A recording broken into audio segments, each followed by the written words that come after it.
एक खूबसूरत और हरा भरा गांव था जहां दो दोस्त रहते थे।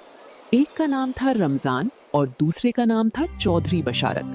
दोनों के पास अच्छे नस्ल के गधे थे और दोनों को गुरूर था कि उनका गधा सबसे तेज भागता है। बशारत साहब, रोज रोज की बहस खत्म करो।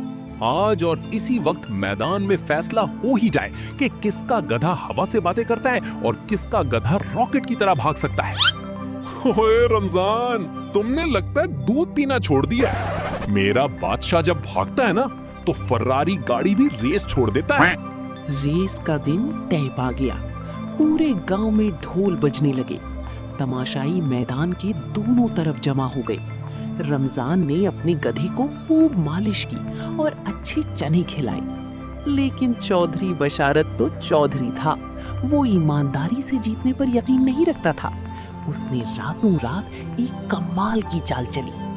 रमजान मियां, तुम जितना मर्जी गधे को चने खिला लो, वैसे भी मैंने तुम्हारे गधे को लोहे के चने चबवाने हैं। जो अकल चौधरी के पास है वो तुम्हारे पास कहाँ। ये देखो, रॉकेट पटाखे। जी हाँ, चौधरी ने अपने गधे की दुम के साथ दो बड़े ही अजीब और खतरनाक किस्म के रॉकेट पटाखे बांध दिए और जेब में माचिस रख ली। उसका प्लान था कि जैसे ही फिनिश लाइन करीब आएगी, वो रॉकेट को आग लगा देगा और उसका गधा सेकंडों में लाइन पार कर जाएगा। सब लोग अपनी पकड़ संभाल लें, रेस शुरू होने लगी है। 1, 2, 3, गो! सीटी बजते ही दोनों गधे दौड़ पड़े। रमजान ने जोर से नारा मारा, चल मेरे गधे, टिक टिक। अपने गधे को आगे बढ़ाया।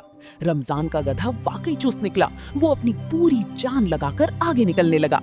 चल मेरे शेर, भाग। आज इस चौधरी को बता दे कि तिया चौधरी पना हर जगह काम नहीं आता। हट जाओ सामने से। ओए बादशाह, ये क्या कर रहा है? वो पतला सा केले का छिलका तुझसे आगे निकल रहा है। मेरी इज्जत का जनाजा निकल जाएगा, कुछ कर।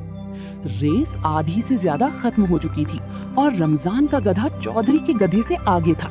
फिनिश लाइन अब बिल्कुल सामने नजर आ रही थी। चौधरी बशारत ने देखा कि अब इज्जत बचाने का आखिरी तरीका यही है कि रॉकेट इस्तेमाल करने का टाइम आ गया है। उसने झुककर रॉकेट की बत्ती को लगा दी।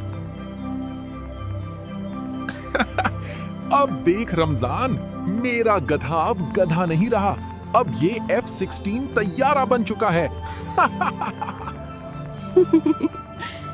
जैसे ही रॉकेट को आग लगी, चौधरी के गधे की दुम से चिंगारियां और तेज आग निकलने लगी। पटाखों के धमाके और आग की गर्मी से गधे में हलचल मच गई। गधे ने सोचा कि शायद दुनिया खत्म होने वाली है।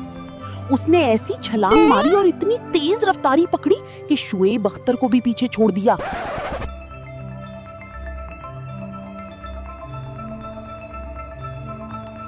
या अल्लाह, ये मैं क्या देख रहा हूँ? चौधरी का गधा उड़ रहा है।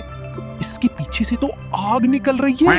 ये गधा है या कोई खलाई शटल?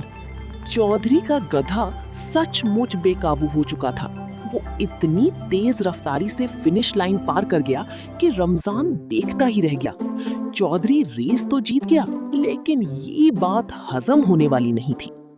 अरे रोको, कोई इसको रोको, इसकी ब्रेक फेल हो गई है। ये तो रुक ही नहीं रहा। बचाओ, आगे कुआं है। अरे गधे मियां, ब्रेक लगाओ। गधा रेस की लाइन पार करने के बाद भी नहीं रुका और सीधा जाकर गांव के अब्दुल मजीद के चारे के ढेर में घुस गया, जहां चौधरी साहब का मुंह सीधा गोबर में जा गिरा। रमजान आराम से अपने गधे पर पहुंचा, हंसा और चौधरी को बाहर निकाला। चौधरी साहब, रेस तो आप जीत गए, बहुत बहुत मुबारक हो। लेकिन मुनाफकत और फ्रॉड का अंजाम देख लिया ना। अगर रॉकेट ना लगाते तो इज्जत से हार जाते। अब रेस भी जीते और मुंह भी काला करवा बैठे।